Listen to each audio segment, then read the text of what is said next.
Have you ever thought about opening your own mobile cart or kiosk business?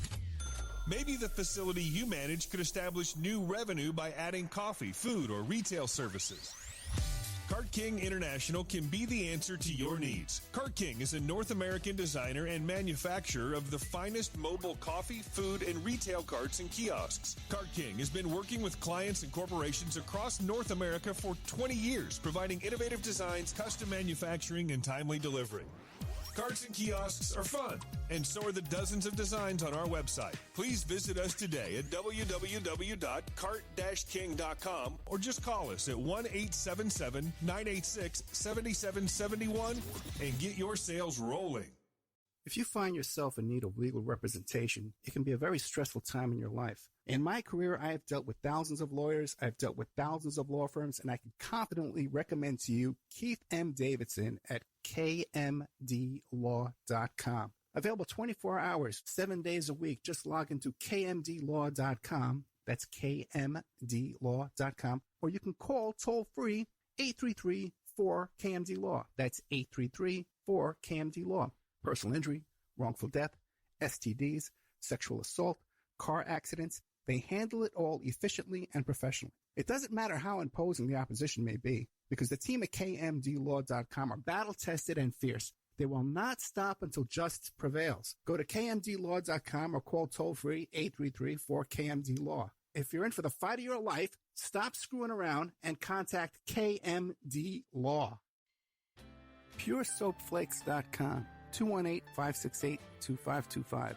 Have you ever heard of Castile Soap? Pure Soap Flake Company handcrafts fine soap bars, laundry powder, and concentrated soap flakes using organic vegetable oils from their northern Minnesota facility. Bathe your body and wash your clothes with Pure Soap products that are free of fragrance, GMOs, palm oil, sodium lauryl sulfate, and synthetic additives. Keep it clean, folks. Pure Soap Flake Company products are kind to living creatures and sensitive skin, safe for drains and waterways, and work great in high-efficiency washers and top and front-loading machines. They have a little promotion going on. Contact them to order some soap. Mention the Opperman Report. You're going to get a free gift. They're going to send a little extra soap, travel size, soap bars and laundry soap, cleaning soap flakes. I've been using that stuff all day long today. Great stuff. Order today at puresoapflakes.com or give them a call, 218-568-2525, 218-568-2525. Pure Soap Flake Company is a proud member of the Handcrafted Soap and Cosmetic Guild. Aquadam.net. Give them a call at 707-764-2119. A flooded home is never easy to deal with. You're left with the mess to clean up, having to deal with the insurance company, not to mention the memories that are lost that you can never replace. To those who live in flood-prone and hurricane-prone areas, which is just around the corner, prepare now. Hurricane season is right around the corner. Visit Aquadam.net to see how they can help you prepare to avoid flood damage this season and every season thereafter. An Aquadam could be another tool in your arsenal to protect your home and property from the floodwaters. A cofferdam, using water to control water, that can protect your home, your business, your church, your neighborhood, like a dam, but without the beavers. Give Aquadam a call at 707-764-2119, 707-764-2119, or look them up online at aquadam.net. They're also on Facebook at Aquadam Inc., or call or email them today. They can help you out. Give them a call. Tell them Opperman Report sent you. Opperman Report. That's 10% off the price to anyone who mentions the Opperman Report. It's the Opperman Report. Join digital forensic investigator and PI Ed Opperman for an in-depth discussion of conspiracy theories, strategy of New World Order resistance, high-profile court cases in the news, and interviews with expert guests and authors on these topics and more. It's the Opperman Report. And now, here is investigator Ed Opperman. And go. Okay, welcome to the Opperman Report. I'm your host, private investigator Ed Opperman. You can find me at Opperman Investigations and Digital Forensic Consulting. You can find me first there through my website, emailrevealer.com. But also, it's even easier if you contact me at oppermaninvestigations@gmail.com. You can find me there as well. If you like the show, check out oppermanreport.com. That's where we have our members section. You go there, you sign up, you become a member. You spend a small monthly fee, less than you'd pay for a cup of coffee at one of those fancy pants coffee places, right? And we're putting up 3 brand new shows on there. 3 hours of new content just went up. In fact, it should be up by the time you hear this. One is an interview I did with Chuck O'Celli about he interviewed me about what's going on with the Maxwell arrest. And I believe we talked about Roger Stone, too. And other stuff. Me and Chuck always wander around our conversations. You might be hearing Chuck on his station, too, coming up shortly, because he's looking around to expand on his radio show. Then I did a show just a couple of days ago with Pierce Redmond, who's been reporting on the Epstein story since the very beginning, right around the same time I started reporting on it. I think he would agree I was first, but okay. I think he would agree. I'm not sure. But Pierce is a good guy. Even if he beat me by a couple of days, I'll overlook it. And we got into this whole story that I'm going to be telling you tonight about this fascinating deal with these lobbyists that are involved with Seth Rich and putting on these hoaxes and stuff like that. And somehow they were hired by Maxwell, they're claiming. And I'm all over the story. I'm all over the thing. I'm talking to people firsthand involved and working on my own magic on that stuff behind the scenes. So I can't tell you everything I know, but I'm going to tell you a lot. Then also, too, I taped 1 hour with this young woman, and we called her Survivor, who's a survivor of childhood ritual abuse. Okay, so all that's going in the members section. We also have a ton of documents up there. All the court documents I have exclusively. A lot of stuff is exclusive. You can't find anywhere because I got them from the lawyers involved. About the Trump University lawsuits and stuff. I got a whole stack of those. All kind of stuff. I got the 24-page letter that where Epstein claims that he helped create the Clinton Foundation. You can find that there at OppermanReport.com. But it really helps support the show if you go there and sign up and become a member. And then, too, as well, if you advertise on the show, you get a banner on that website, too, as well. If many, many visitors there every day. Okay, and then, as usual, our archives you can find at Spreaker.com. And what I'm doing is, too, a lot of people who listen on AM/FM radio don't realize that I do a 1-hour show live at 10 p.m. Eastern Standard Time on Spreaker, Spreaker.com. You go there, and you follow the Opperman Report for free. And you get an email notification when I put up new content. And then there's a chat room. You can chat with me. And so this show right now that I'm doing, I'm going to take and put in our rotation of our AM/FM radio stations so people out there can hear what it's like when Ed Opperman just talks to himself rather than interviews a guest. Because my personality is a little different when I'm just talking by myself. Although I'm trying to rein it in tonight because, what do you call it? People don't know me. They only know the guy doing the interviews. Okay? I'm trying to maintain some professionalism. Okay, so I want to report to you tonight about this fascinating story. You can find it at Salon.com and also Daily Mail. Now, there's this young woman. Her name is Kristen Spielman. She's a model. She's a paralegal. And she became friends. In fact, what happened? She was contacted through a modeling agency by these 2 Washington, D.C. lobbyists named Jack Burkman and what is it, Jacob Wohl or Jared Wohl? I'll have to look that up and really double-check it for you. But Burkman and Wohl. And if you don't know who they are, Burkman and Wohl, if you go way, way back, these are the guys who claimed that Seth Rich, a DNC employee, was actually murdered by the DNC because of some theory that he had hacked into the DNC computers, and he's the one who supplied the emails to WikiLeaks. It wasn't the Russians. It was actually Seth Rich.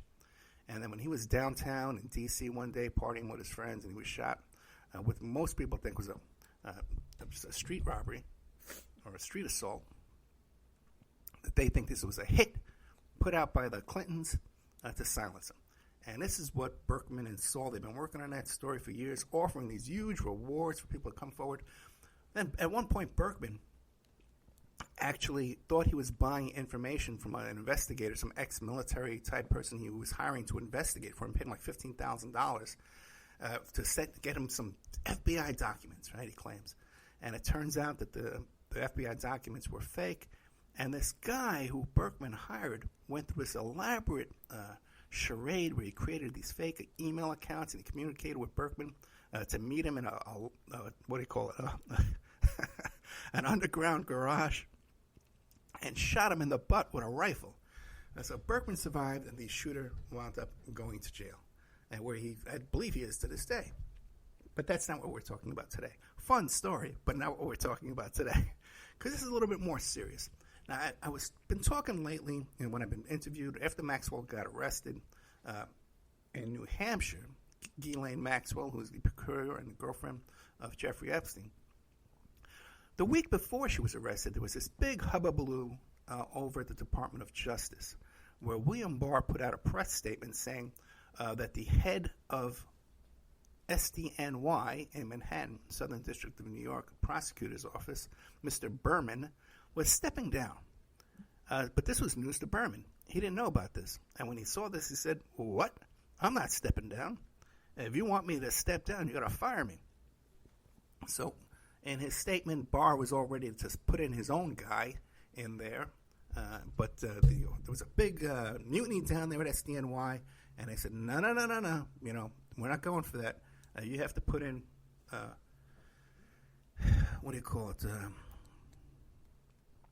Mr. Berman's second in command. I forget her name is Straub, I think it is, Straub.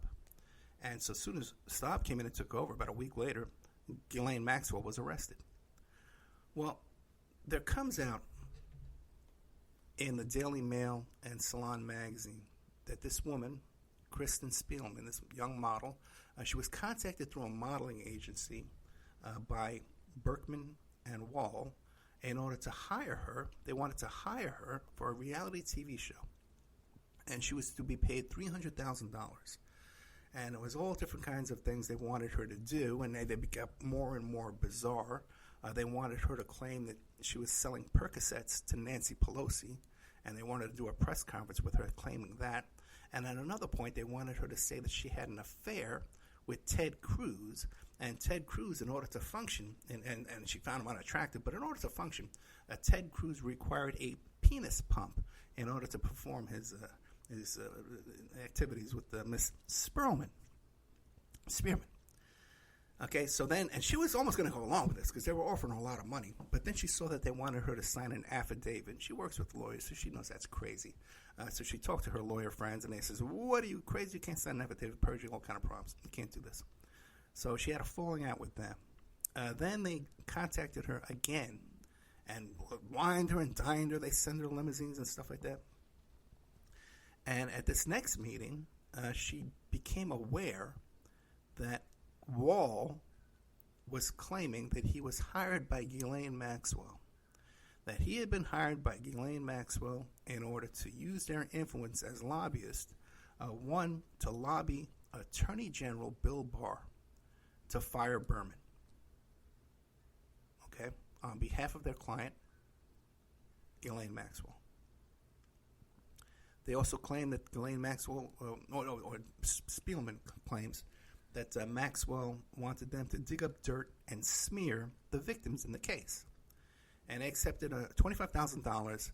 And here's where things start getting a little weird. Because Ghislaine Maxwell was arrested July 2nd. And they didn't file their lobbyist disclosure form until July 3rd at almost 5 p.m. Now, it makes you wonder. Okay, why did they wait till after she was arrested to disclose that they were being hired to lobby for her?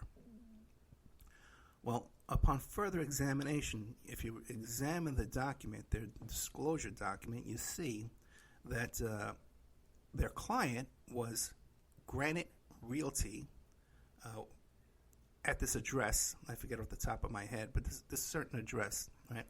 And it turns out that's the same address for another LLC called Granite Reality. And Granite Reality, at the address on this disclosure form, is the LLC that was used. It was called the Highly Anonymized LLC that was used to purchase the mansion that Ghislaine Maxwell was living in. So now there's two possibilities here. One is they saw that Ghislaine Maxwell was arrested, and they saw that Granite Reality was the owner of the home there, the property, and they said, "Oh no, we got a check from Granite Reality for $25,000. We better cover our tracks and file this disclosure form." Okay, and to explain why we accepted this check, let's race down to the courthouse and get this thing filed. I don't know where you filed. It's probably not a courthouse. It's probably the State Department or something, or Congress, because you're lobbying Congress. I don't know exactly where you file this thing, but so we better race down and cover our tracks. Or they said, "Hey, this is a good publicity opportunity for us. Let's create a phony, make believe, that we were hired by this woman, and we'll get our names in the press, we'll get on TV," because they're known for doing stunts. And the whole Seth Rich thing was a big hoax on their part. They had no involvement in it. They had no information. They had nothing going on. They tried to put together some press conference. They all fell apart. They've done other stunts where they've hired people to come forward and say that they had sexual affairs with Robert Mueller, with Fauci. So I was raped by Fauci. What was it? That's Elizabeth Warren was a dominatrix.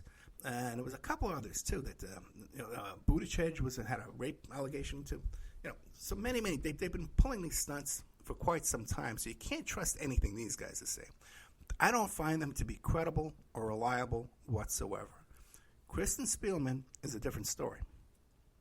I've had long back and forth online conversations and chats and emails with Kristen Spielman, and I find her to be very credible, and I find her to be an honest woman, and I believe what she's saying, she believes, okay? Because there's one other possibility in this entire story, and that is, according to Spielman, right, is she went back there, she saw these documents, they told her about Maxwell, she went her separate ways, and suddenly she was contacted by this reporter from the Daily Mail, and he confronted her, and she says, "Yeah, it's everything you're telling me that this is true, I can confirm it, let me show you these other documents, blah, blah, blah." Now, Spielman tells me she was not paid by the Daily Mail. The Daily Mail story, to me, looks like a story that's sold. Someone got paid on that story. There's certain tell signs, exclusive, and they have documents to back it up in order to secure the payment. They're covering their tracks. So it has a lot of indications of a paid story. So one possibility here, and I discussed this with Pierce Redmond in a little bit greater depth than I am tonight. One possibility here is that Burkman and Wohl lured her back in, showed her these documents, tipped her off about Maxwell, got paid by the Daily Mail. Daily Mail contacts her, and she says, "Oh, yeah, that's all true. I know. That's what they told me, too. I even saw the documents." So there's that possibility as well, that she's just being used as a patsy in all this to further Burkman and Wohl's dirty tricks shenanigans. So the latest in this is this. Dan Abrams' website, I think it's called Court and Crime or Crime and Court, something like that, has dug into this, and he's discovered that the document actually was filed. This is one of my worries, one of my suspicions. If this document was never filed, then we know the whole thing's a hoax. He's confirmed that the document is filed. I have not corroborated his work, but I trust his work, okay? So he says this is a real document that was filed the day after Ghislaine Maxwell was arrested. So yesterday, was it yesterday? I think it was. There's this incredible. By the way, I'll put it in the member section. How's that? This incredibly bizarre press conference with Burkman and Wohl.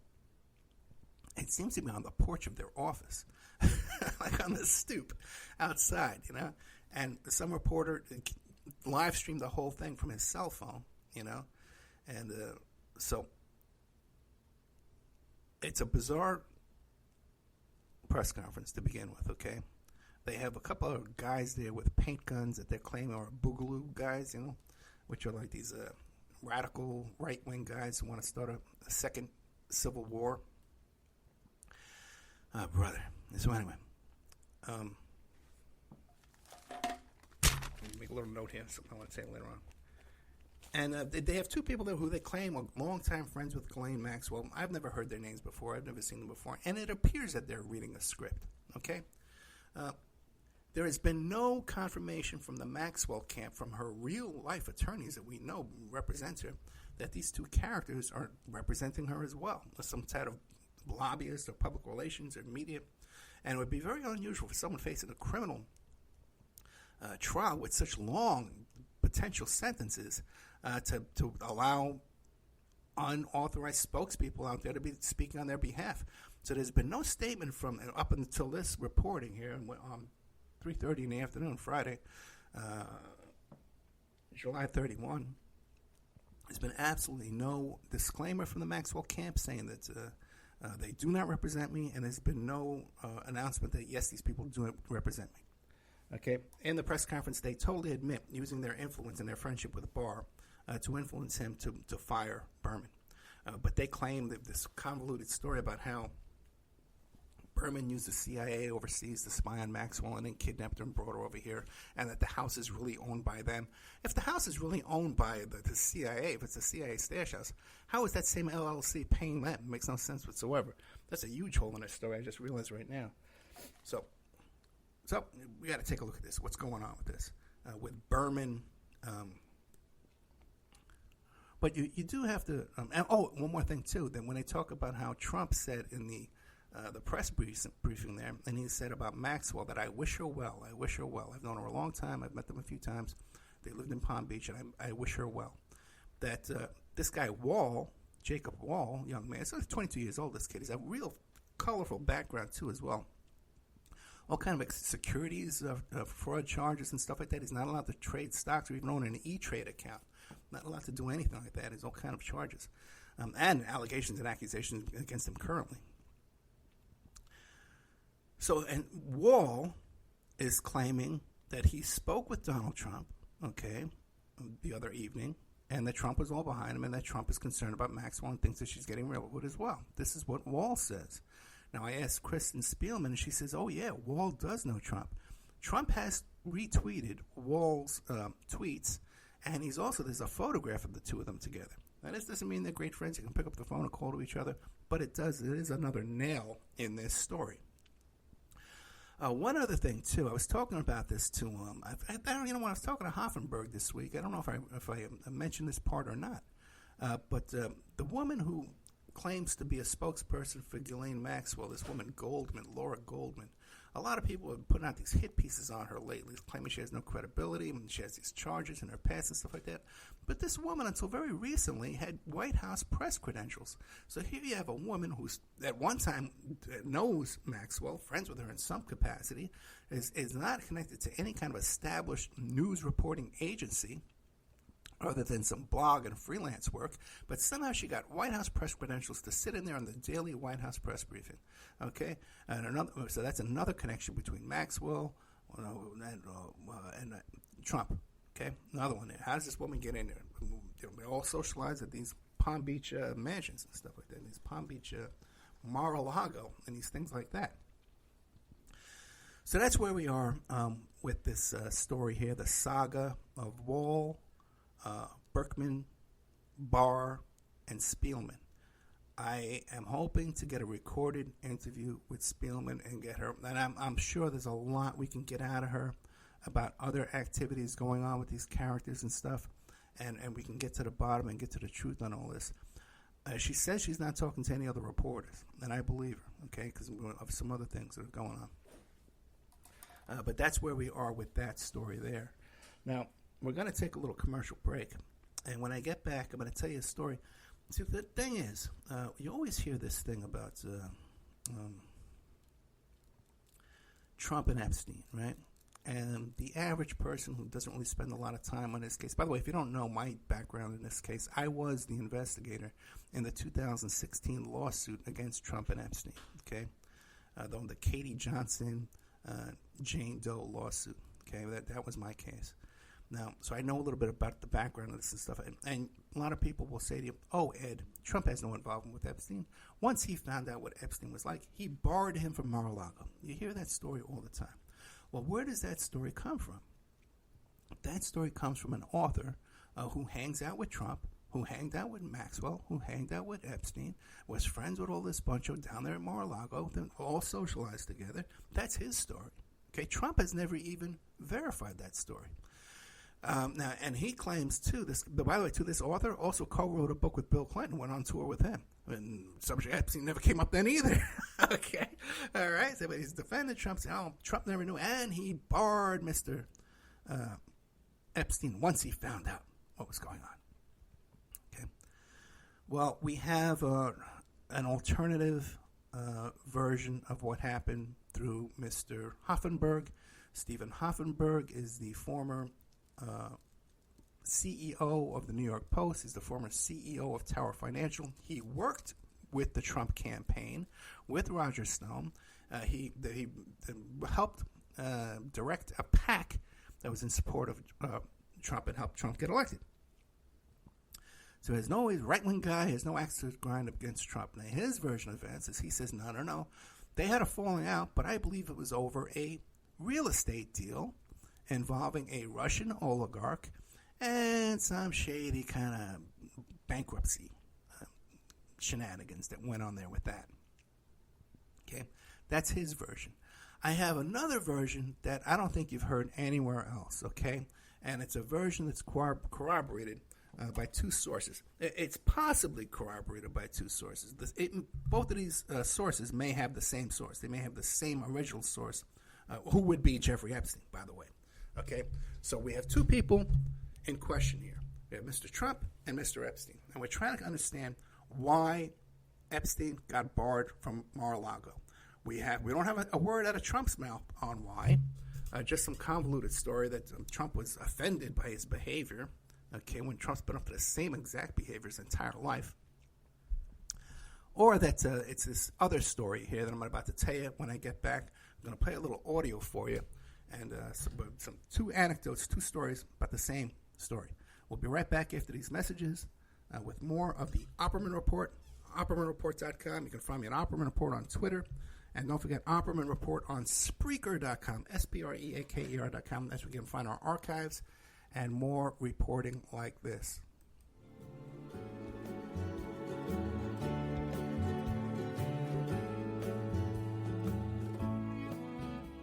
And now a word from our sponsors. Have you ever thought about opening your own mobile cart or kiosk business?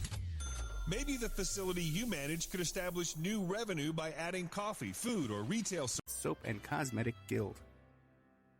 Tina Helmuth is writing an... Contact KMD Law. It's the Opperman Report. And now, here is investigator Ed Opperman.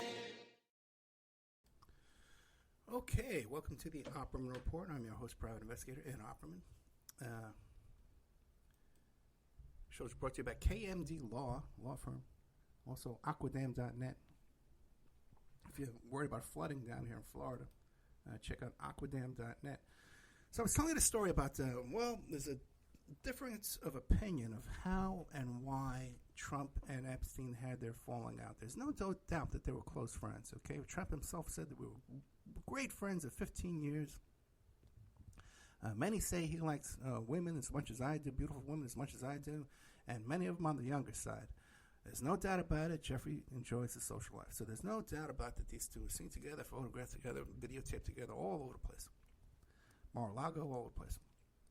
In fact, I was talking about a photo between him and Prince Andrew and Epstein at Mar-a-Lago at a tennis tournament. We had found the caption for that photo, but we could not find the photo itself until Casey Gay McGowan came up with the photo. But for years, people told me I was making it up. I was lying about this. Ed, you don't know what you're talking about. Now, anybody can look up the photo. It's online all over the place. You can find it. Okay. Now, here's the deal. Why did they, what ended this friendship? Well, according to Hoffenberg, Epstein's former employer and mentor, it was because of this deal, this real estate deal in Palm Beach with this Russian oligarch. That's one theory. Okay, so certainly that's not an issue where Trump was offended by the Epstein's activity at Mar-a-Lago, because clearly it's similar. They had a friendship for years, and he was aware of his interest in younger women. So there's no doubt about that. There's another theory that claims by this guy who's friends with Trump that, oh, no, Trump was offended, blah, blah, blah, and then he barred him from the property. Okay, well, maybe. Okay. But have we ever heard from Epstein why they were known, what ended their friendship? And we have. We've heard back from Epstein from the grave. From this comedy broadcast. Did I close it off? No, it is. This is a podcast called The James Altucher Show. And he's interviewing Brian McFadden. And they've got this fascinating story about Jeffrey Epstein, who used to put together, and these guys are stand-up comedians, and he put together this story back in March and played it about how he heard firsthand of a party, not a party, but Epstein would put together these lunches with famous stand-up comedians, including Woody Allen and Sun Yi. Now, I can guess some of the other names there, but he doesn't give up a lot of names. But this is a story that's been going around on the comedy circuit for a long time, okay? And when you hear this, you're going to hear how it's been confirmed later on in 2018 in a book by Michael Wolff, who tells the exact same story. And Wolff is friends with Epstein, flew on Epstein's plane. Wolff got into the White House because of Steve Bannon, who was socialized with Epstein, been to his house, socialized with him so frequently that he could invite third parties to dinners with Epstein. So this is all coming together now. So let me play this little clip for you of James Altucher Show without his permission. Sorry, James. If you get mad, I'll take it down. And Brian McFadden. By the way, these guys have no political bias or gripe or anything here. A friend of mine, Starbucks. a friend of mine in was telling me this, and he said in 2009 he had heard that Jeffrey Epstein loved to put together these lunches of comedians. Actually, Wow. and Right now I'm really all in. Right? I can't wait to hear the names involved. yeah, I'm debating Jeffrey Epstein and comedian. Right, he loved putting together these lunches, and he would just So my friend said to one of his friends who was going to these lunches, let's call my friend Harry. That's not his name at all. I'll just say he's Harry. Okay. He's actually a well-known comedian and whatever. But you're not going to say his real no, name. I didn't get his permission to say. Right, okay. So Harry says, "Hey, I want to get invited to one of these lunches and just see what they're like." Mm-hmm. So, from a comedian's point of view, it's material. So Harry gets invited to one of these lunches. He gets there and he's telling me, Woody Allen's there, Sun Yi's there. He names a bunch of comedians that we both know. Okay. And Jeffrey Epstein's just sort of sitting. These are older school comedians, I'm assuming. Yes, Okay. mostly older school. Okay. Like they've been doing it, let's say, 20 years or more. Got it. And Jeffrey Epstein's just sort of like not. So my friend Harry's telling me Jeffrey Epstein's sitting there, kind of leaning back, not really saying much, just sort of laughing. Everyone's exchanging bits and redoing bits they've heard from other comedians, and just having a fun time. As comedians are wont to do. Right. And then everyone leaves, and it's just my friend Harry and Jeffrey Epstein. And no, this is after Jeffrey Epstein had already been in kind of quasi-jail for pedophilia. Okay. And so I didn't ask my friend, like, why. I understood why he went to the lunch, because it's material. It's interesting. It's material. It's not like he was making a moral judgment or not. But anyway, afterwards, it's just Harry and Jeffrey Epstein.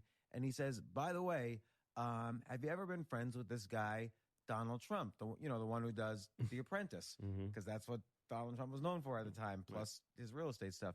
And Jeffrey Epstein was like, oh, yeah, we were really good friends at one point, but then we had a falling out. And Harry says, well, what was the falling out about? And Jeffrey Epstein said, it was over a morals issue. Okay, right. The plot thickens. Right, wait. Jeffrey Epstein was upset with someone else's morals. Well, at that point, because even the phrase morals issue coming out of Jeffrey Epstein's mouth is so confusing, I asked my friend, Harry, I asked him, did he have the morals issue or did Donald Trump have the morals issue? It was unclear, even though chances are he wouldn't have said that to Harry if he didn't have the morals. It's not like Donald Trump had a morals issue with me and he's saying that to Harry. So even Jeffrey Epstein was offended by Donald Trump's morality. Right. There was some... Wow, that's hard to do. Right. That is a high bar to get over. So suddenly, you never know when you're talking to someone and you're like, you almost want to choke them. You want to get the answer out. Yeah. Like, so I said to Harry, well, what did you had to have asked him what the issue was. Yeah. And Harry's like, of course. Like, where does Jeffrey Epstein draw the line so that this is his morals issue? Right. So I asked him, and Jeffrey Epstein said, well, one time many years ago, I don't know what year it was, one time many years ago, this is Jeffrey Epstein talking, Donald Trump calls me and says, and I won't use abusive language, but Donald Trump calls me and says, Jeffrey, do you like to have sex with your best friend's wives? And Jeffrey Epstein said to Donald Trump, of course not. Right. So that's disgusting. It's despicable. I'm offended. I got to get off this phone. I got to go to my island where I've got a threesome with 8-year-olds. Right, like this is a guy with an island. Yeah. For sex trafficking. Yeah, it was sex trafficking. And this is where he drew the line. There, finally, we found Jeffrey Epstein's bottom line where he won't go. Right? Really, that's adorable. So far we've learned 2 things here about Jeffrey Epstein. One is that for some reason he enjoys the company of comedians. So, right. And the second thing is that he does have a line. Yeah, thank God. That he drew. We all do. Right. Thank God Jeffrey Epstein has a limit. There's a limit to the amorality of what Jeffrey Epstein is willing to countenance or whatever it is. Is that the word? Is that the word? Counts. What's the word? I'm like, never mind. Anyway, one of those words. Yeah, one of those words. A word related to that word. And then, so Jeffrey Epstein says, of course not. What are you talking about? And Donald Trump says to Jeffrey Epstein, almost like they're good friends or something. Like Donald Trump says to Jeffrey Epstein, I just can't seem to get an erection unless I'm having sex with one of my best friends or close friends' wives. Wow. And so he goes on to tell the story. He says, well, many of the wives agree to have sex, but some of them don't. So here's what I do. And this is Donald Trump saying, here's what I do. I'll bring in the friend into my office. Mm-hmm. I'll secretly have the wife on speakerphone, but on mute. So nobody can, she's listening, but no one knows she's listening. And then I'll start talking to the friend about mistresses and hookers and all these things. Right. And so that the wife could see what kind of man her husband is. Right. And then maybe she would agree. Right. This doesn't sound like the Donald Trump I know. This doesn't sound like something that Donald Trump would stoop to. And seriously, guys, and do I have a vote on this? Anybody think?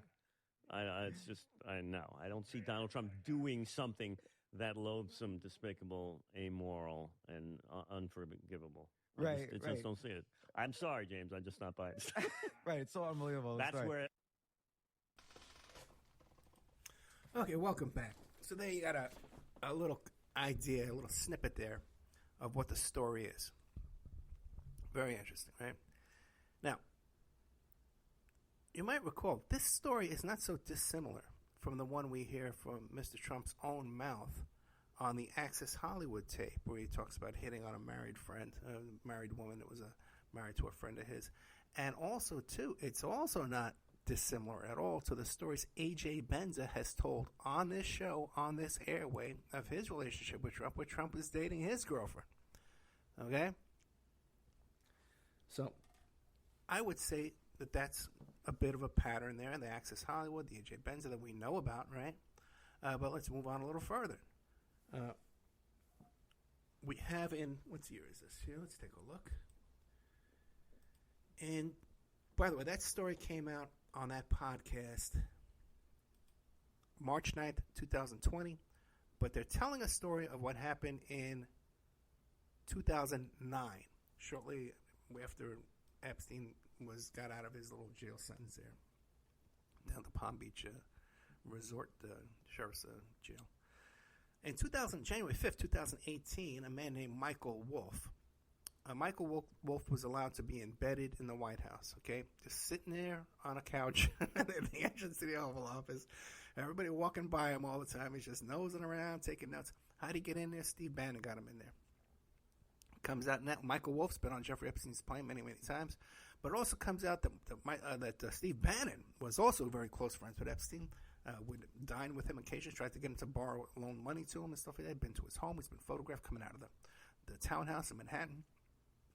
Steve Bannon has his own bizarre behavior. If you listen to the show I did titled Steve Bannon's Porn and Meth House, okay, take a look at that one. I did 2 interviews on that.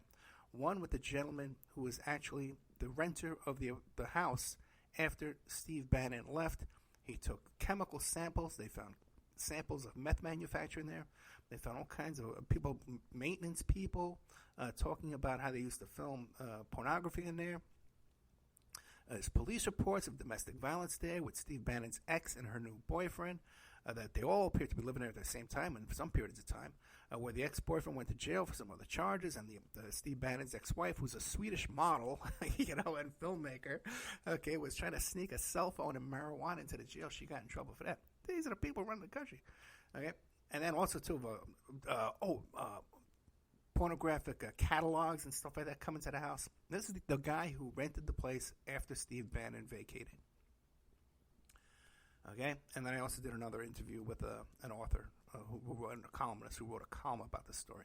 But I talked to the guy directly who lived there, who saw the tub where there was these big rings around the tub where there had been like some kind of meth manufacturing going on there in the tub. And when I talked to him at the end of the interview, he says, "I just hope that this investigation increases to more cases of human trafficking down here in Palm Beach, Florida." And he also talked, too, about how there were padlocks on the insides of the doors and the insides of the windows trying to keep somebody captive inside the house, okay? And that was reported here exclusively, okay, at the time. It's been repeated. It was actually repeated on Morning Joe one morning. And at that time, no one was talking about that, but Ed Opperman in the Opperman Report. But Michael Wolff repeats the exact same story. He repeats the exact same story in his book, and he leaked it out to tabloid magazines and stuff like that and newspapers. The exact same story about how Trump would want to hit on his friends' wives. He would bring them into his office. He would put the wives on a speakerphone, and then he would implicate the husbands. Word for word, the exact same story.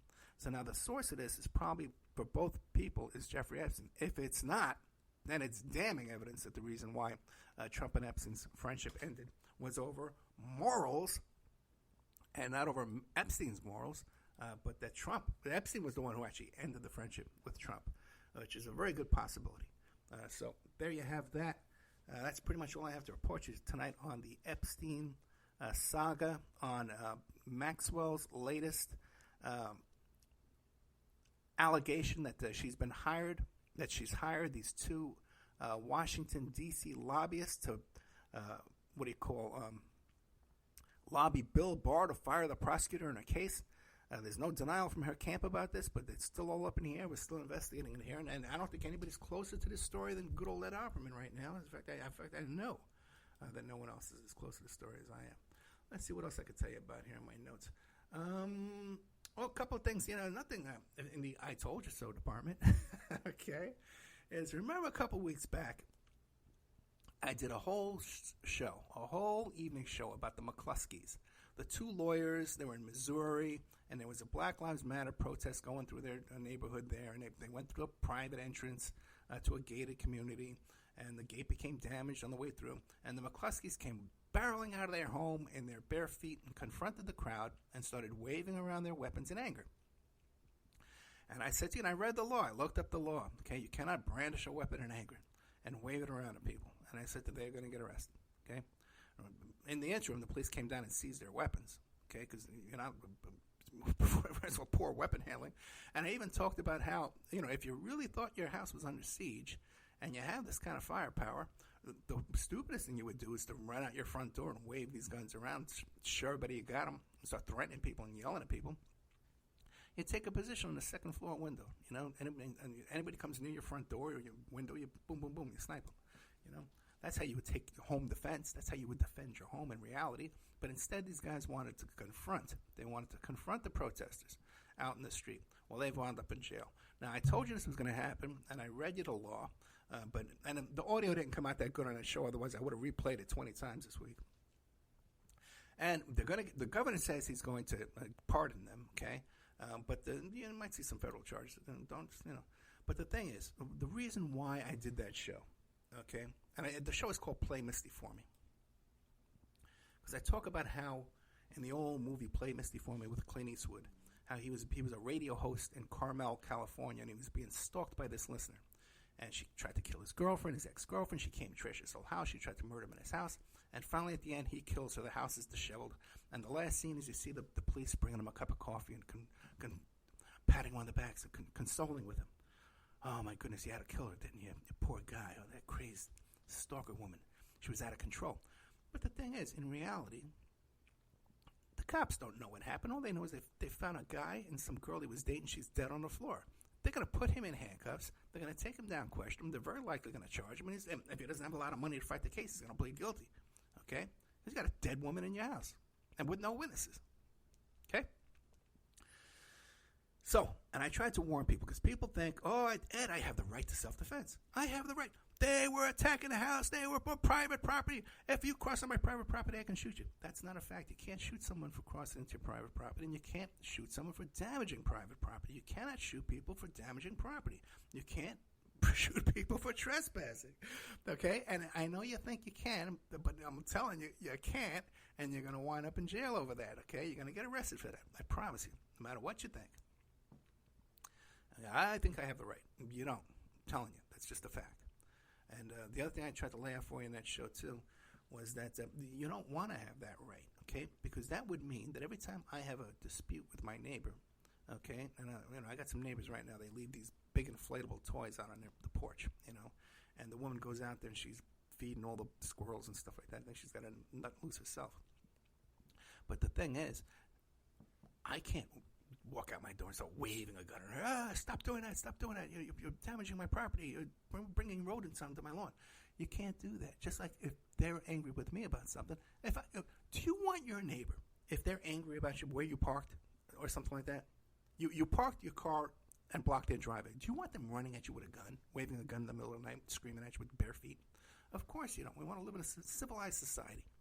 And I think part of the problem is most people who think, well, I have a right to do this and I'll get away with doing this, believe that because they think somehow, well, the people you see on TV and at the defendant's table, well, those are evil people. Those are criminals. Those are bad people. All of them are. But that's not the case. You have a much better chance, you yourself, okay? 1 out of 5 people winds up either in jail, prison, probation, parole, or some kind of court-ordered supervision. Okay, and you don't know this because the guy sitting next to you at work isn't going to tell you when he gets arrested for a DUI. He's not going to tell you when he gets arrested for a domestic violence because he's going to get arrested on Friday night. Monday morning, okay, he missed work, but he's going to go in and plead guilty quietly, and take his charge. Now he's convicted. He got a convicted misdemeanor, possibly a felony, and he's not going to tell anybody at work what just happened to him. So that's why you think that these people out there, they're different than me. They're different than you. But they're really not. You have a much better chance of winding up sitting there at that defendant's table than you ever will have of the police coming to your rescue and saving you and prosecuting somebody on your behalf. And I know this for a fact because this is the kind of work I do. People come to me that are victims of crime, and the cops won't do anything.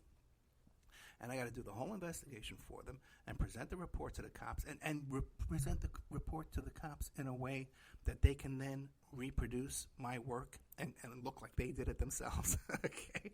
There's a whole nuance to all this, man. It's not all that as cut and dried as you might think.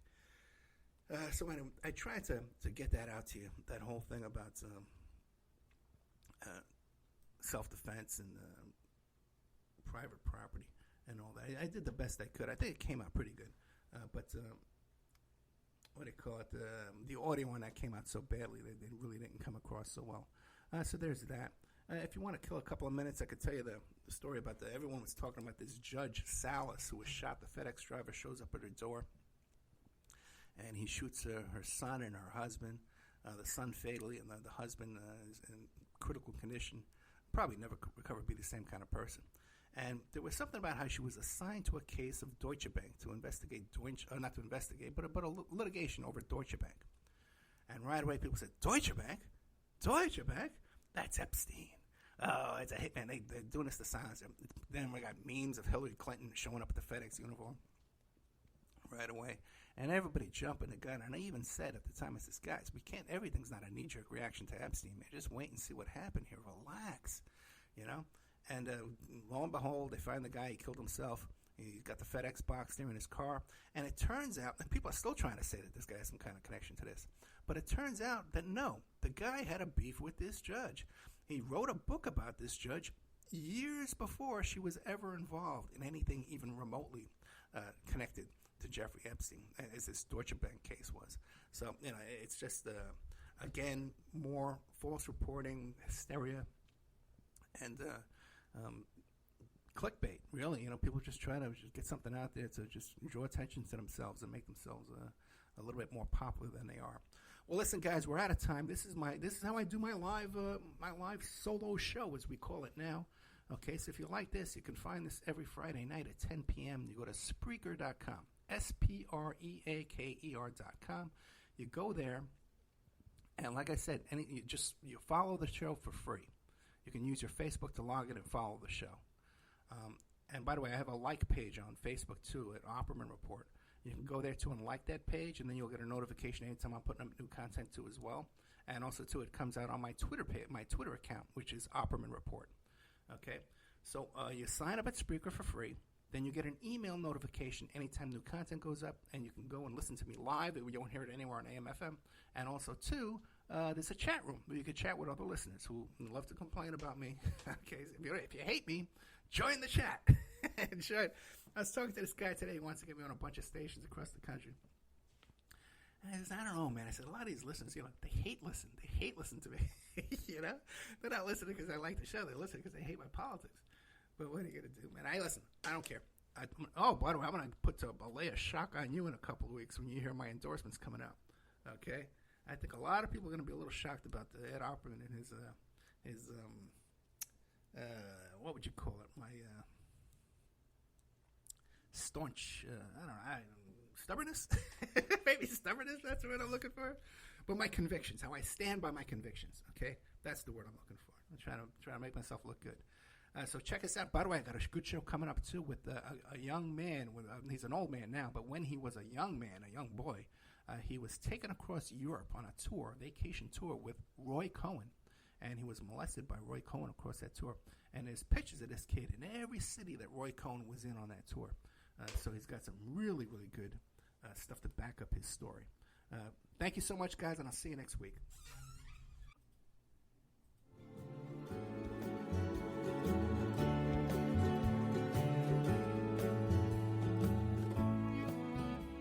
And now a word from our sponsors.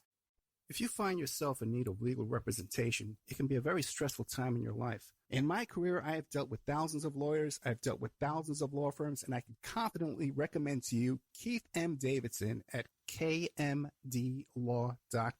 Available 24 hours, 7 days a week. Just log into kmdlaw.com. That's kmdlaw.com. Or you can call toll-free 833-4KMD-LAW. That's 833-4KMD-LAW. Personal injury, wrongful death, STDs, sexual assault, car accidents. They handle it all efficiently and professionally. It doesn't matter how imposing the opposition may be, because the team at kmdlaw.com are battle-tested and fierce. They will not stop until justice prevails. Go to kmdlaw.com or call toll-free 833-4KMD-LAW. If you're in for the fight of your life, stop screwing around and contact KMD Law. Have you ever thought about opening your own mobile cart or kiosk business? Maybe the facility you manage could establish new